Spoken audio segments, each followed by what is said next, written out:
A dream in a dream of eternal souls, in transcendental imagery and feelings, an incontestable fact lived, proved, to satisfy me in my will to freedom. I can feel his presence in any form, in the fragrance formula of lime oil and the essence of cinnamon combined, for our souls have codes to reunite us. We have found each other in many bodies, anatomy of bioexistence, in all secular and artistic functions that our eternal energy may flow. Strawberry was a key to our romance. Returning from military campaigns, he enjoyed to toast our love with vintage wine, never missing a fine champagne.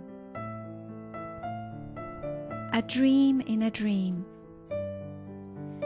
My eyes rose to see the chandelier.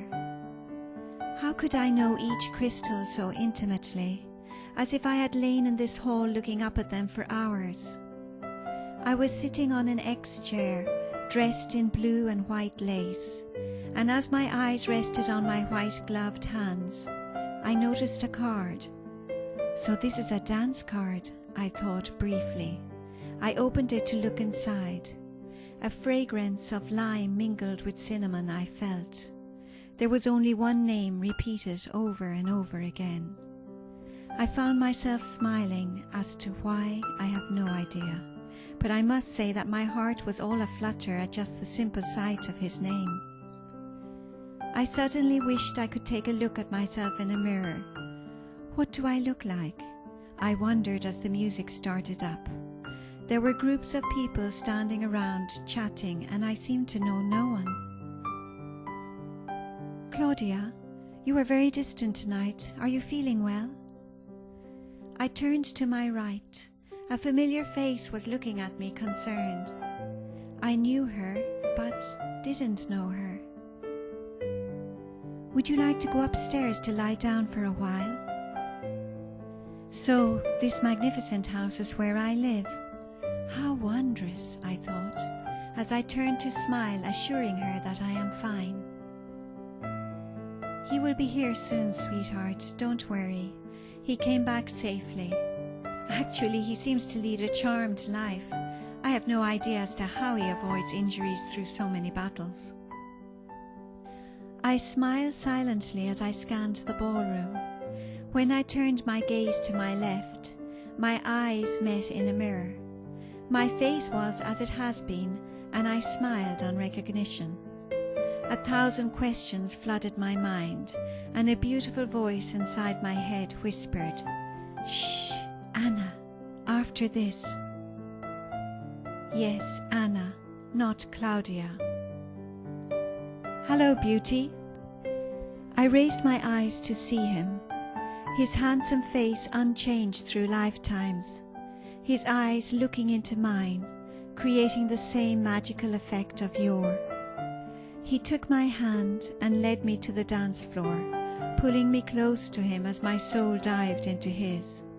I could feel his breath and heartbeat, his scent, and heavens, dancing was the last thought on my mind as it swirled through passion's lanes and love's dreams. We did not move our gaze from one to one. I wanted to talk, but not a word could I utter. Oh, my love, it is wonderful to feel you in the flesh. I wake up each morning to your kisses and caresses, my precious, and I feel grateful for us, but I do yearn to be with you in body all the time. Well, here we are, he said with a wide smile as we swirled around the dance floor. I listened to his entertaining stories of his travels, and he listened to the wanderings of my mind as we drank in our essence with insatiable thirst.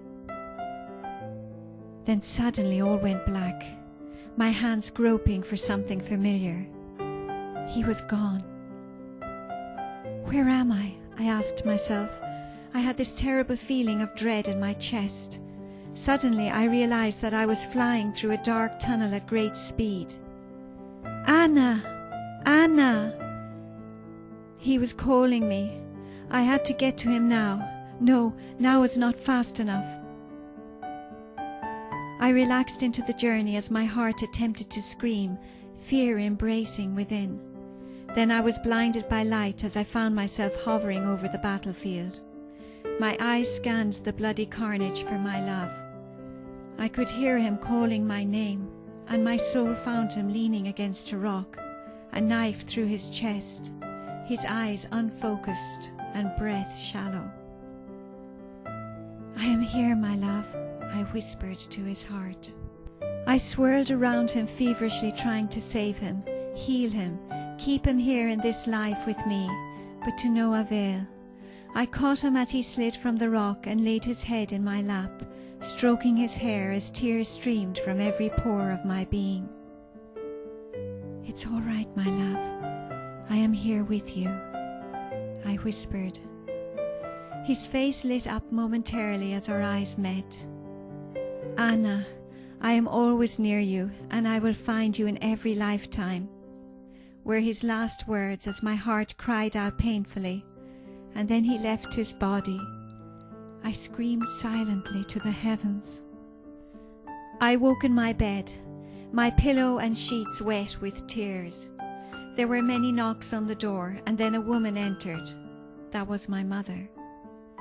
"Darling, I have some bad news." "I am fine, Mama. Please let me be alone for a while," I responded. She left the room quietly, and I sat on the bed, staring at the wall across from me. Then I felt his kiss. I felt his caress. I heard his words ever so silently. "Anna, I love you for all eternity."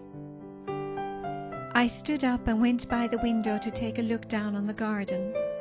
It was spring, and the world was living on. The sun shone on my face, and I felt my love's arms embracing me. "Wake up, darling, let's take a walk." "Oh, my love, I had such an incredible dream. It was about the transmigration of souls, a reality that can be confirmed in many ways, inclusive in biochemistry. It won't be long for the DNA of the souls to be proved scientifically, as cloning is today, and that might be the knowledge required to unite the human race."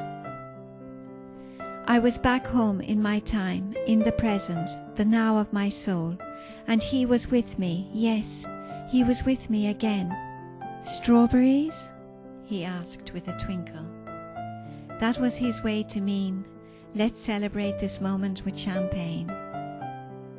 "Come here, you, who needs strawberries?" I said as he cuddled back into bed with me. Insistent knocks on the door woke me up again. My mother entered. "Darling, get up and come for breakfast. I made cinnamon rolls today, have fresh flowers on the table and a tray filled with strawberries."